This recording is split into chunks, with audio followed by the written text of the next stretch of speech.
Bonsoir à tous et bienvenue à l'heure des pros en 1987. Lorsqu'elle est entrée à TF1, aucune femme ne parlait football à la télévision. Je vous parle d'un temps que les moins de 20 ans ne peuvent pas connaître. Marianne Macot est partie hier, elle disparaît le même jour que Charles Aznavour. Le hasard est curieux, il provoque les choses, mais non, je n'ai rien oublié. Son talent, sa compétence, sa gentillesse, ses tailleurs colorés, ses crampons aiguilles. Marianne était formidable. Hier encore, Marianne avait 20 ans, elle caressait le temps et jouait de la vie. Marianne avait 54 ans, infiniment plus jeune que Charles Aznavour. Si la vie est parfois belle, elle est aussi injuste et scandaleuse. Emmenez-moi au bout de la terre, emmenez-moi au pays des merveilles. Chère Marianne, nous nous reverrons un jour ou l'autre. Bonsoir à tous et merci Didier Roustan d'être avec nous parce qu'on va évoquer la mémoire de Marianne Macot et vous l'avez engagée à la télévision. Elle était à la radio avant, je crois, à RMC, à France Inter. Philippe Sansfourche est là, de RTL. Bonjour. Alexandre Borde, du Point. Bonjour. Marc Libra. Bonjour. Et vous nous direz peut-être, vous l'avez rencontrée, Marianne, et elle est venue chez vous comme journaliste et elle avait fait des reportages avec vous. David Aiello, bonjour, de Yahoo. Et bonjour Félix Roy, qui travaille aujourd'hui à Téléfoot. Parfois, vous travaillez chez nous et puis de temps en temps, vous êtes dans l'équipe de Téléfoot avec l'ami Christian Jean-Pierre. Ouais. Didier, c'est vrai, alors c'est une autre époque, c'était il y a 31 ans. Pourquoi vous recrutez Marianne ? Parce que, bon, on sympathise comme ça sur quelques semaines, les samedis soirs au Parc des Princes. Et je me dis qu'une femme dans Téléfoot, parlant de foot, à partir du moment où j'ai bien saisi qu'elle était non seulement passionnée, mais que c'était pas, voilà, quelque chose comme ça, je suis là, je fais du foot, et qu'elle pouvait être tout à fait crédible à mon sens, si elle était bien briefée et un peu protégée et encadrée. Donc je lui ai proposé, à l'époque, les choses étaient un peu plus simples, voilà. Et j'ai proposé, donc, pourquoi ne pas faire de la télé et faire Téléfoot. Alors au début, elle était enthousiaste, mais il a fallu un certain temps de réflexion, que je la revois plusieurs fois, parce qu'elle avait cette crainte, justement, déjà, de ne pas être forcément à la hauteur, parce qu'à l'époque, il n'y avait que 3 chaînes et demie. Donc, faire la télé, c'est pas un jeune. Aujourd'hui, tu lui dis de faire la télé, bon, c'est comme s'il allait faire une pizza, quoi. C'est pas... Alors que là, faire la télé, tu te dis, oh mon Dieu, si je rate mon truc, je vais être la risée de la France entière. Et c'était TF1. Donc... Avec 3, 4 ou 5 millions, peut-être à Téléfoot, et puis les matchs, c'était sans doute 10 millions à l'époque. Absolument.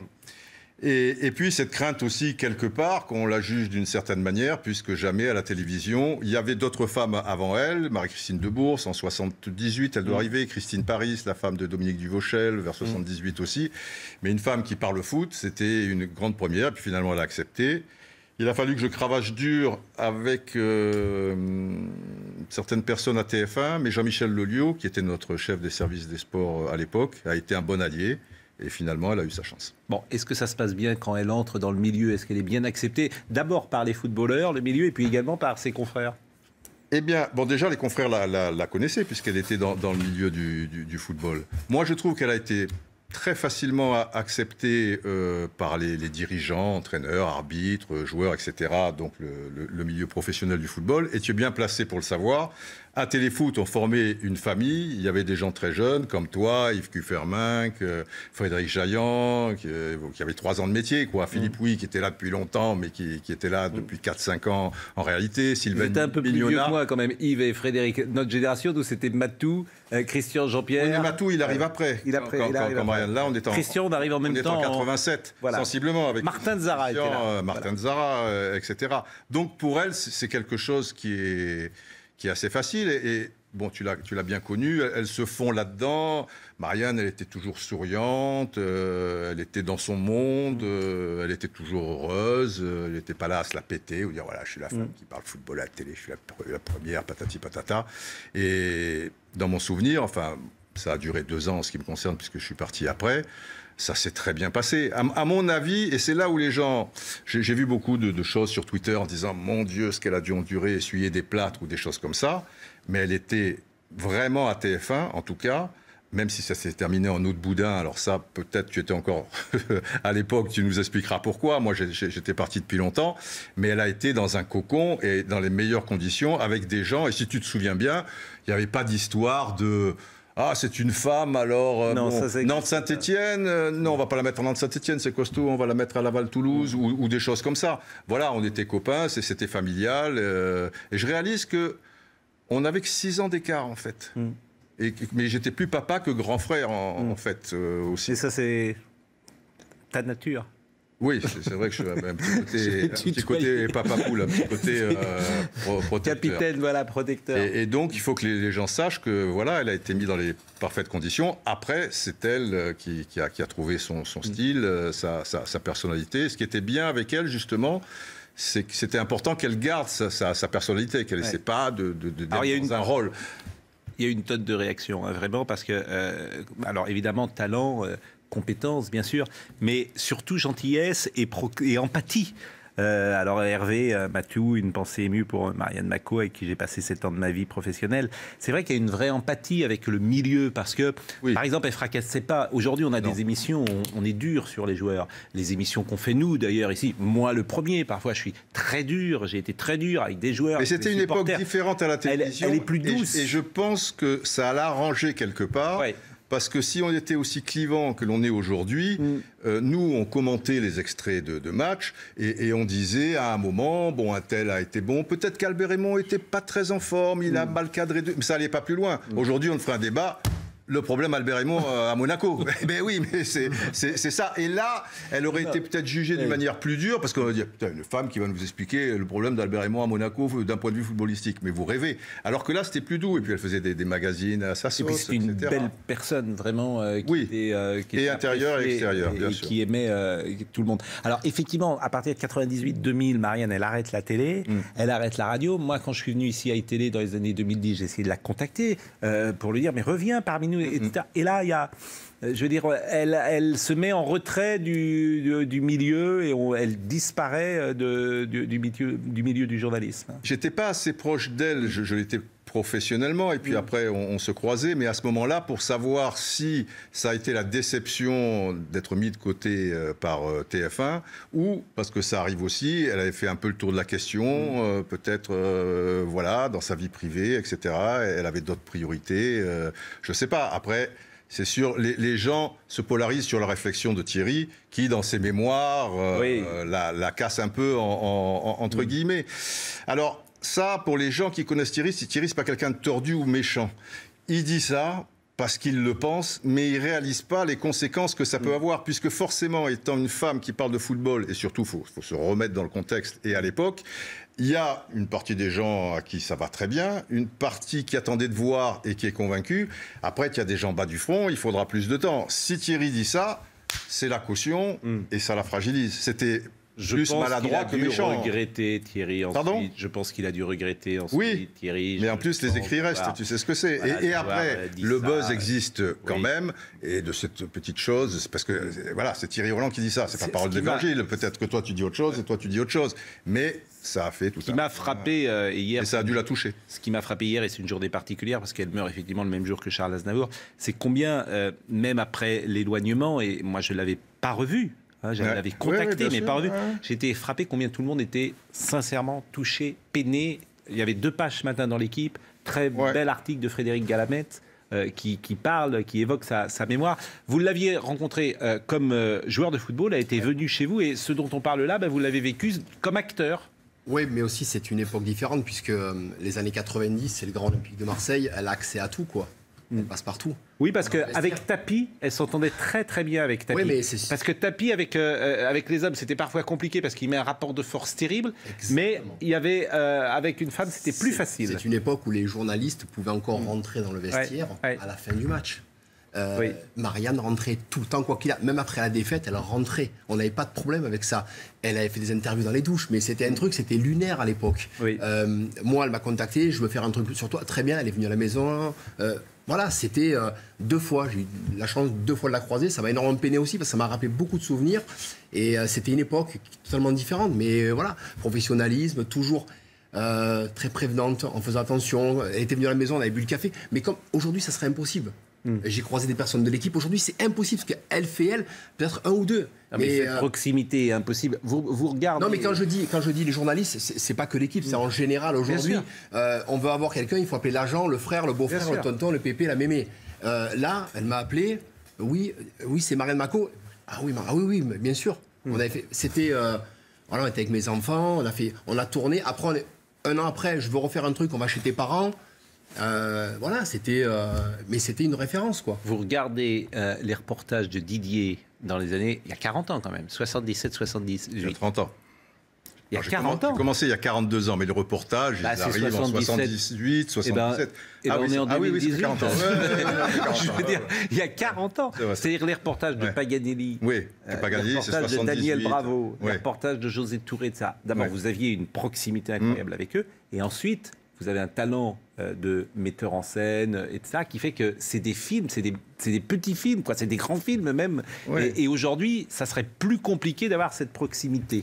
Forcément. Bah déjà, on avait le même âge, donc ça crée des liens. Il n'y avait pas de portable, donc tu avais le téléphone de la personne chez elle. Donc, ou tu l'as pas. Bon, si tu l'as.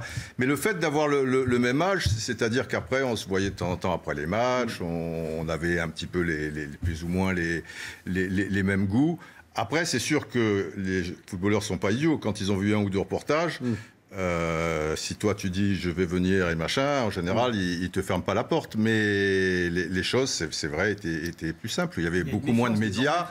C'est vrai. Alors Marianne, elle a ouvert une porte du journalisme. Moi c'est vrai, c'était intéressant ce que disait Frédéric Galamette ce matin. Les femmes aujourd'hui sont arrivées dans toute la société civile et notamment dans le sport qui était quand même un dernier bastion. Mais en même temps c'était pas une militante féministe, on peut pas dire ça. Et elle a vécu ça très bien parce que encore une fois, contrairement il est possible que, parce que Frédéric en parle, elle en a un peu souffert dans la presse écrite, il est possible que dans certaines rédactions c'était compliqué, mais à TF1, et tu l'as vécu, nous l'avons vécu, elle était comme tout le monde et traitée comme tout le monde, et même avec un petit peu plus de bienveillance puisqu'elle connaissait pas l'instrument. Voilà, tant que tu es resté là, on peut dire aussi en 89. Il y avait une forme de protection. Après, effectivement, il y a eu le souci qu'on a évoqué tout à l'heure. Je pense que le souci n'aurait pas existé si j'avais été là, mais c'est comme ça. Ah, voilà, toi tu es parti en 89. Mais elle avait fait son chemin.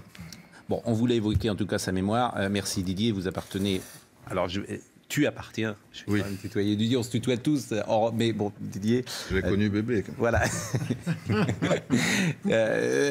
Comment dire voilà, tu appartiens à une autre chaîne, l'Équipe TV. Tu vas être ce soir d'ailleurs à l'antenne à l'Équipe TV. C'est pour ça qu'il va falloir que... Exactement. J'avais dit que d'abord, je te remercie beaucoup d'être venu pour Marianne, vraiment, et pour honorer sa mémoire. Pour Marianne et pour toi. Voilà, on va parler finalement d'un joueur après que tu as bien connu. Tu as peut-être fait des reportages sur lui à Nantes, c'était Vahid Halilhodžić. Ah oui. Dans les années 80. Mais vraiment, merci. Et puis, c'est vrai qu'il y a beaucoup de tristesse qui est partagée, d'ailleurs, sur les réseaux sociaux. Je suis d'accord avec toi. J'ai été agréablement surpris et ça me fait plaisir de tous ces messages d'anonymes, d'aficionados de football.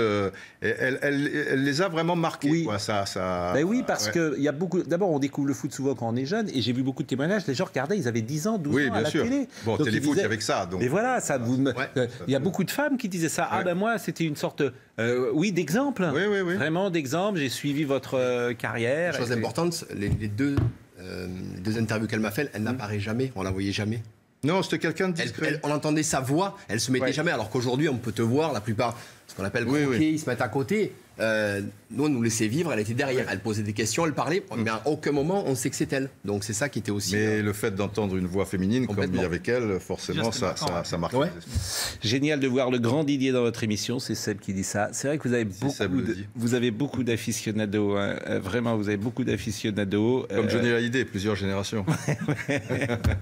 Bon, en tout cas, vraiment, merci Didier d'être passé par le studio de 20h Foot. Comme ça. Écoute, là on va voir les images du FC Nantes avec Félix Roy. Voilà, Félix Roy. Voilà, merci Didier. On va recevoir Juan José Dorado, notre confrère espagnol. Merci encore. On parle l'actualité du FC Nantes avec un nouvel entraîneur à Nantes. Surprise, Vahid Halilhodžić. de Polischinel a donc éclaté cet après-midi. Le Portugais Miguel Cardoso n'est plus l'entraîneur des Jaunes et Verts. En cause évidemment les résultats, mais aussi l'impatience qu'on peut trouver regrettable, voire récurrente du côté des dirigeants nantais. Alors un accord aurait été trouvé à l'amiable dans la matinée et c'est donc Vahid Halilhodžić, vous l'avez annoncé il y a une semaine, Pascal, qui va s'asseoir sur le banc du FCNA dès dimanche et le déplacement très important à Bordeaux. 14e club pour Vahid qui a toujours pratiqué un jeu un petit peu moins chatoyant, un petit peu moins ambitieux que son homologue portugais. La direction du FC Nantes a jugé bien que les expérimentations s'étaient terminées, que désormais il fallait mettre le bleu de chauffe pour rester en Ligue 1. On va écouter Vahid Halilhodžić, c'est la première fois qu'il s'exprime. Vahid, il a quitté Nantes en 1986. Figurez-vous, c'était un joueur emblématique, bien évidemment. Plusieurs fois, il a failli devenir entraîneur, et puis cette fois-ci, ça se fait. Vahid Halilhodžić à Nantes. Plaisir un peu nostalgique quand même. J'ai vu quelques moments agréables. Assez agréables. C'est grand plaisir de retrouver. Là. C'était là. On doit faire très vite, rapidement et bien. Et c'est pas gagné d'avance. Ni moi, ni pour l'équipe. Mais je vais faire confiance. On va essayer de tenter quelque chose. Alors, j'adore Vahid, mais il ne conjugue plus. Hein. Ce n'est plus que du vocabulaire maintenant. C'est plaisir, venir. Mais voilà, la grammaire. J'adore Vahid Halilhodžić. Et donc, il va collaborer avec Valdemar Kita. Vahid Halilhodžić. Ah non, Alexandre Borg. Non, mais les deux. Non, attendez. Vous commencez. Attendez. Vous arrêtez. Je fais mon ticket pour voir. Arrêtez. Je veux dire, c'est deux caractères forts, c'est tout ce que... Et alors? Ben justement, ça peut marcher, ça peut marcher. Mais c'est l'exact contraire. Mais c'est pas vrai ce que vous dites. Si, ce sera spectaculaire. Valdemar Kita, ça marche quand il a en face de lui des personnalités fortes. Ça a très bien marché avec Cardozo. Je ne parle pas de Cardozo, avec Conceição. Avec Conceição. C'est deux caractères forts, ce sera spectaculaire. Il y aura de la punchline, ce sera beau à voir. Mais il va le laisser travailler. Je ne sais pas si ça marchera. Il va le laisser travailler. 17-18 octobre.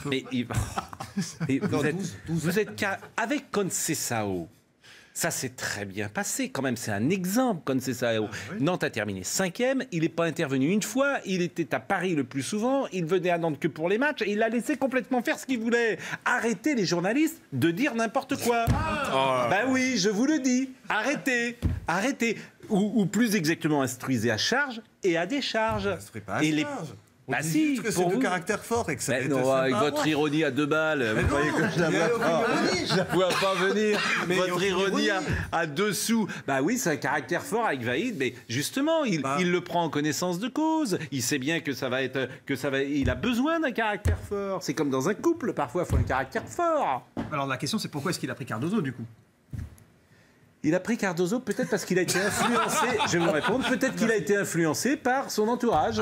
Peut-être que le centre de formation lui disait prenez Cardozo. Peut-être que justement les gens lui disaient attention à Vahid, c'est une personnalité trop forte. Peut-être, je ne veux pas parler à ça. Peut-être que les gens parlaient de jeu aussi, Pascal. Peut-être qu'ils parlaient de jeu, les gens aussi, du contenu du FC Nantes sur le terrain. C'est aussi un paramètre qui peut entrer en compte quand on décide d'aller chercher un entraîneur et moins quand on décide de le remettre en question au bout de cette journée. Je suis d'accord avec vous, mais est-ce que Vahid a le profil pour réussir à Nantes? C'est la question, Marc Liban. Ça dépend des objectifs.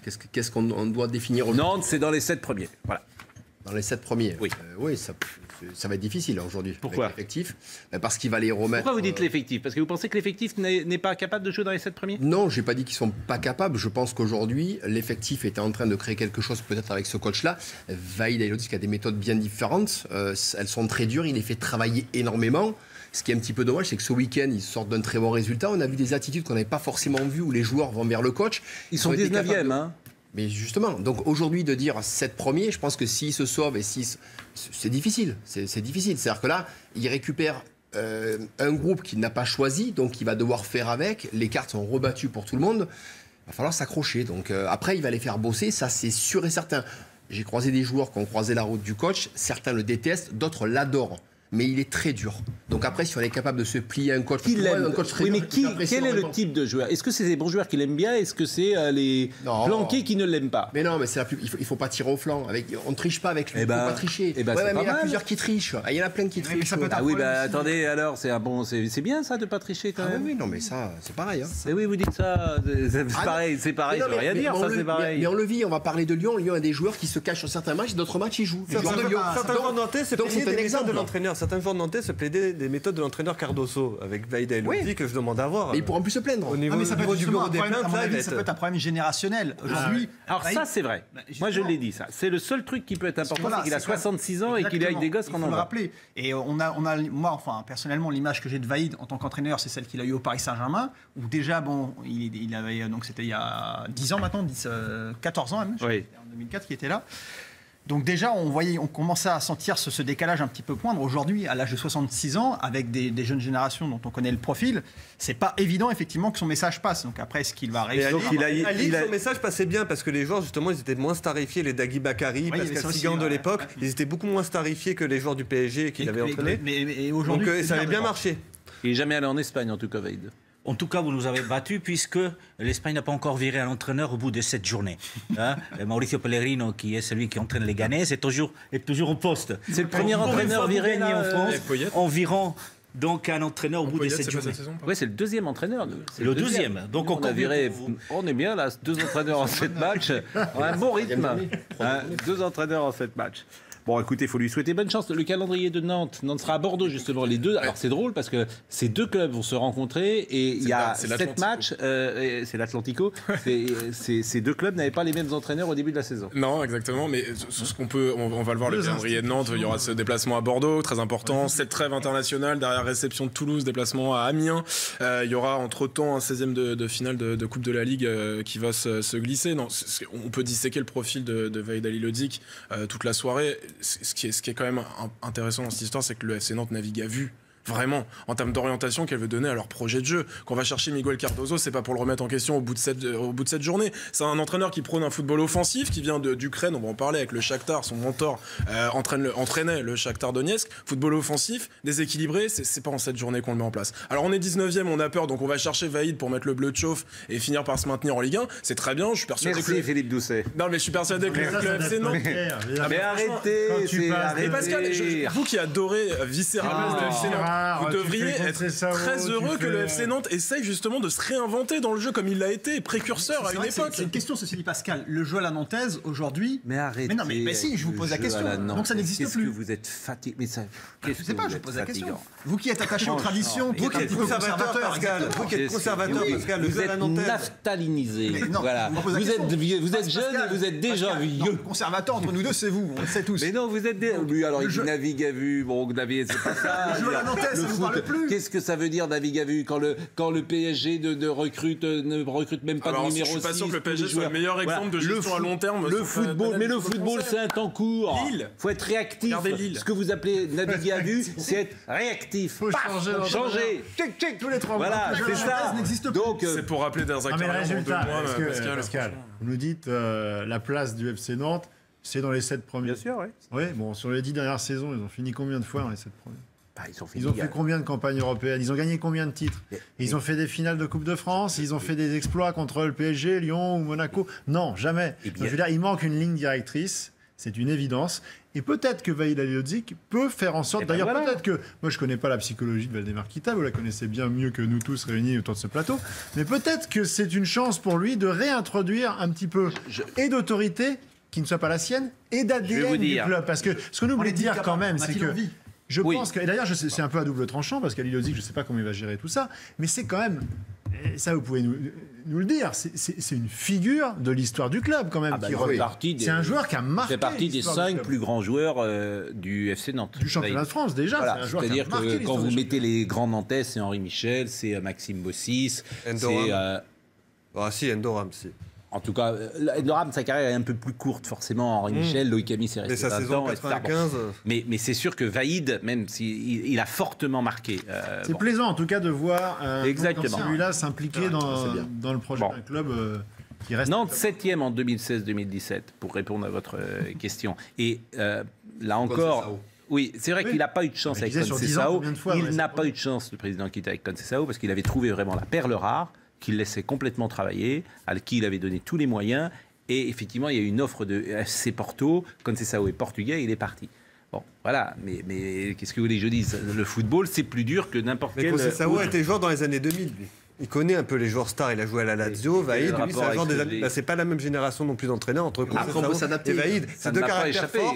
Mais Conceição a peut-être une approche du management qui est différente. Bon. La réaction de Cardozo, d'ailleurs, on peut la citer parce qu'il a été élégant. Voilà, il a dit au milieu de l'hiver, j'ai découvert en moi un invincible été. Il cite Albert Camus. C'est un peu le problème de Cardozo. Il est un peu un télo et il y a des petits soucis de ce point de vue-là. Merci au FC Nantes, merci à cette ville qui m'a accueilli, merci à tous les supporters, mes joueurs. Je les prends dans mon cœur. Mais Pascal, mais tant mieux de citer Albert Camus. Vous qui êtes également un intellectuel, vous pouvez nous interpréter cette citation parce que... Au milieu de l'hiver, j'ai découvert un invincible été. En moi. J'ai découvert en moi, ça veut bien dire ce que ça veut dire. Je suis dans l'hiver, mais en moi, c'est l'été. Voilà ce que ça veut dire. En même temps, il part avec un chèque. Déjà, avec ce qu'il va prendre, c'est très plaisant. le chèque en fait. Merci. Il prend aussi 2 ans de salaire, il a travaillé 1 mois et demi. Je veux bien que vous pleuriez tous sur Cardozo. Mais bon, il a pris 2 ans, il a gagné au loto aussi un peu.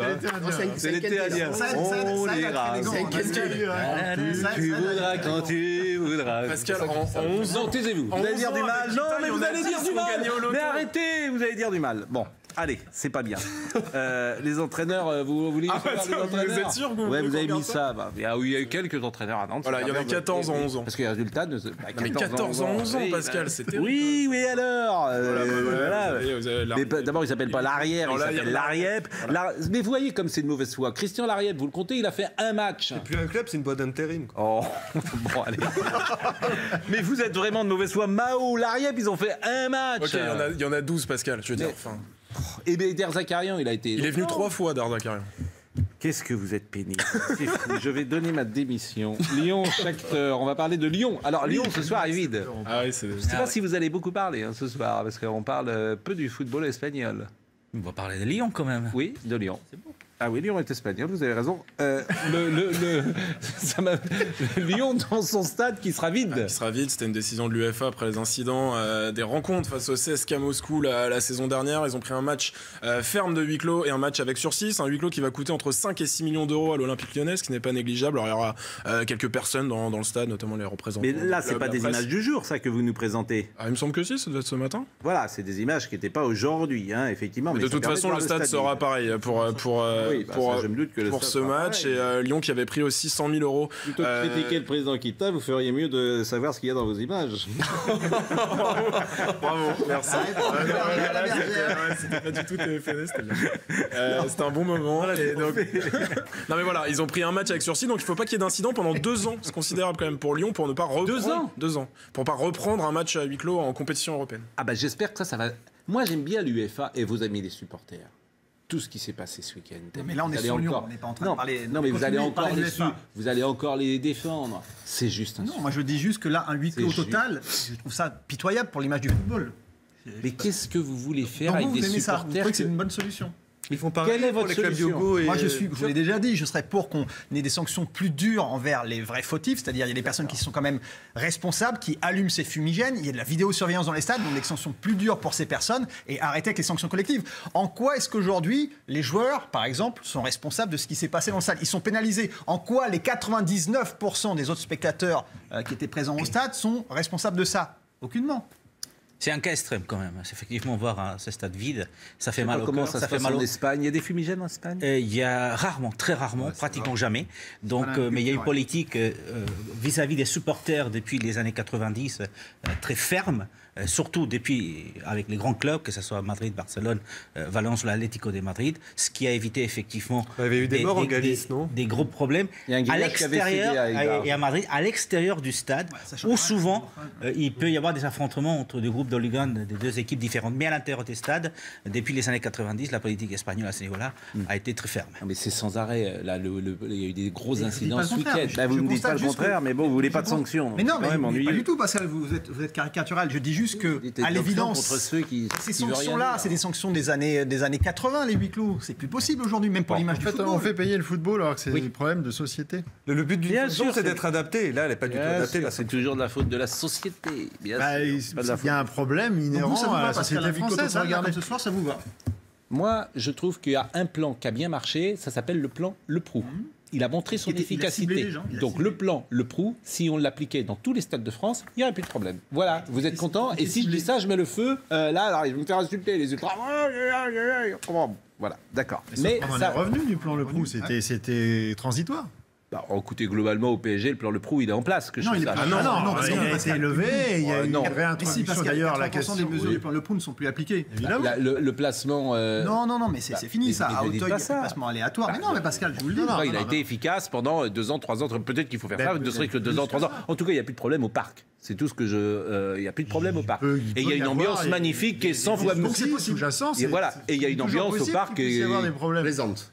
On peut pas être blanc, non, on peut pas dire il n'y a plus de problème au parc et maintenant il y a des problèmes à Lyon. Mais il y en a plus quand même au parc, on peut le dire. Il y a des problèmes, bien sûr. Lequel? Il y a des problèmes. Demain, il arrive qu'il y ait des problèmes avec certains ultras du Paris Saint-Germain.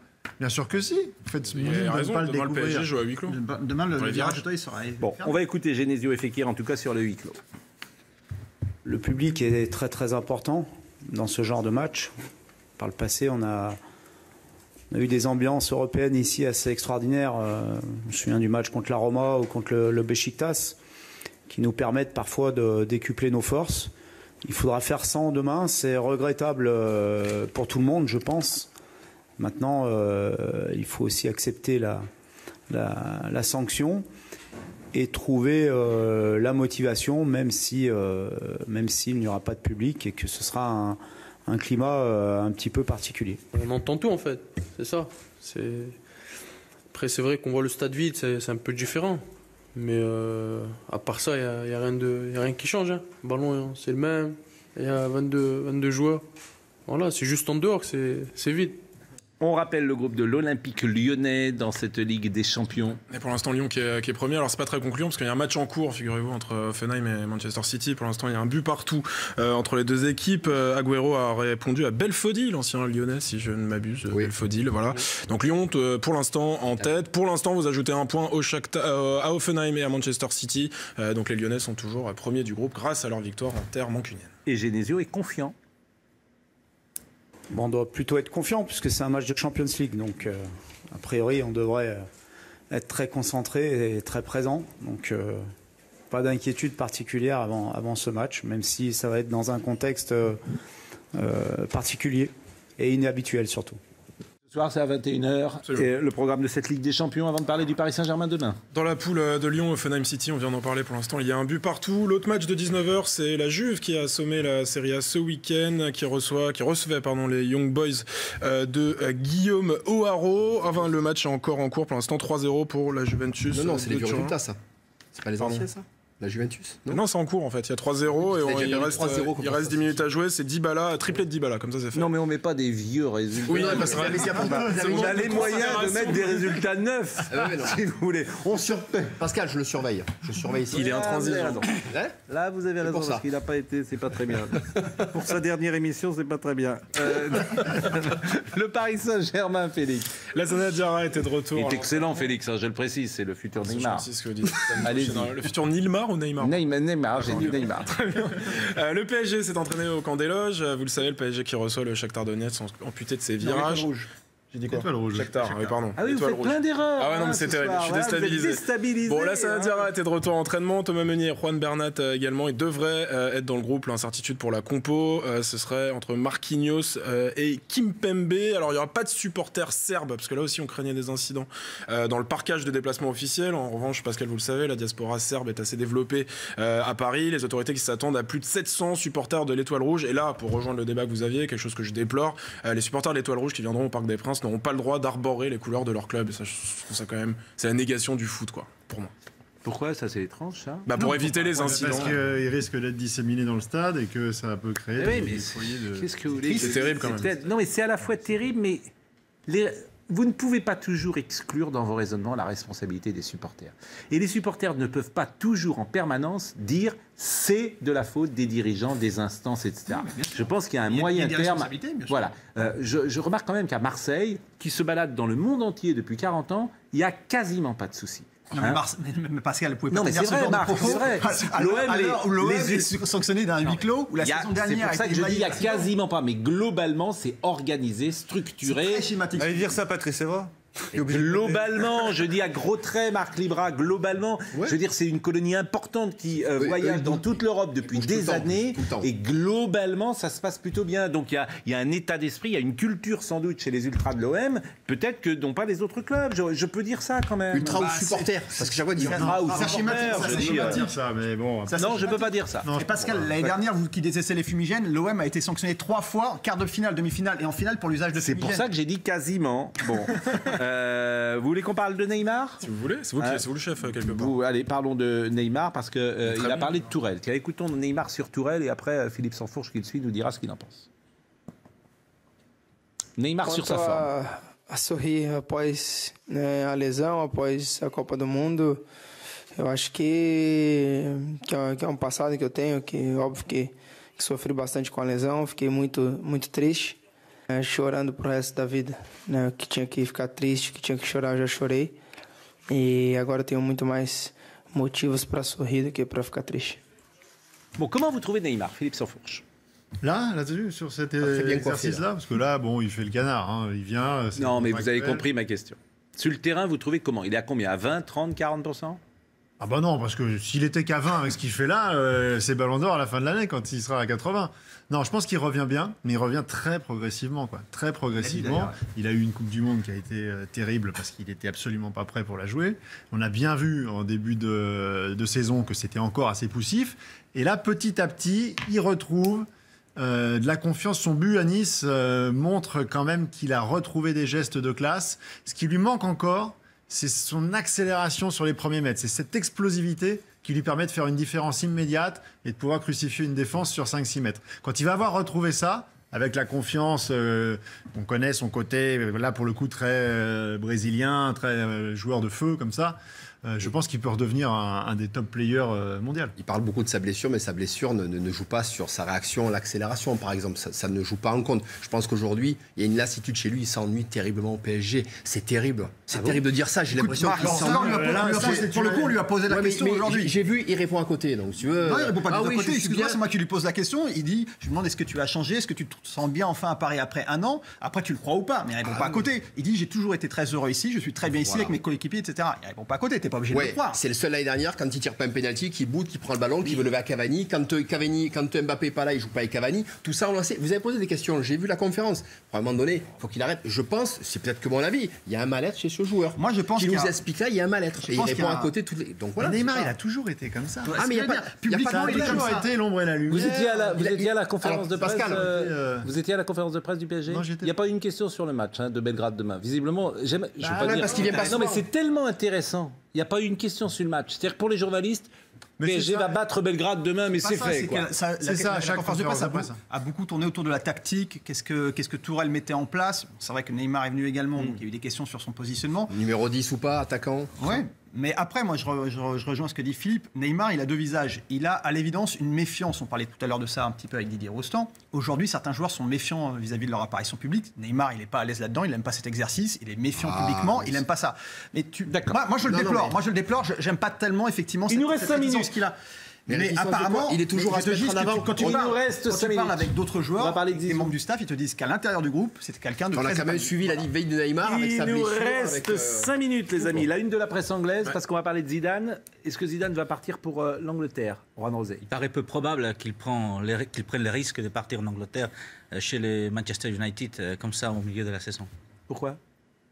Parce qu'il a quitté Madrid, parce qu'il était fatigué psychologiquement, qu'il voulait faire autre chose. Et reprendre Manchester après Mourinho, ça serait casser aussi son aura des grands entraîneurs s'il ne venait pas à réussir ce qu'il a réussi avec le Real Madrid quand il a remplacé, rappelez-vous, Benitez.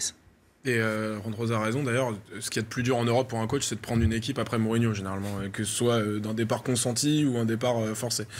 Pour le coup, on veut voir les unes de la presse anglaise, Pascal, vous voulez? Oui. L'email. Oui. Enfin, les contacts existent quand même. Hein. Oui, bien sûr. Oui. Et Zidane a répondu favorablement à ces contacts alors qu'il aurait pu ne pas le faire. Et ça a beaucoup agacé.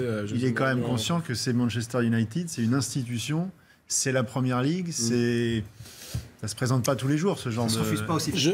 On parlait de Neymar, je cite pas mal de tweets qui sont arrivés. Je cite Alain Cormeret, qui nous écoute dans le Pays Basque, et qui dit « Ils ont décidé de te contrarier ce soir. Neymar, je lui aurais mis N-2 contre les Anglais. » Ah oui, il n'a pas été bon. Allez-y. Non, j'ai rien compris. Non, il n'a pas été bon, non, Neymar. Il a pas été bon, oui. Non, je vous dis qu'il n'est pas encore à 100%. J'ai dit 20%. Tout à l'heure. Il n'est pas à 20, il est à 50, 60. C'est cyclique.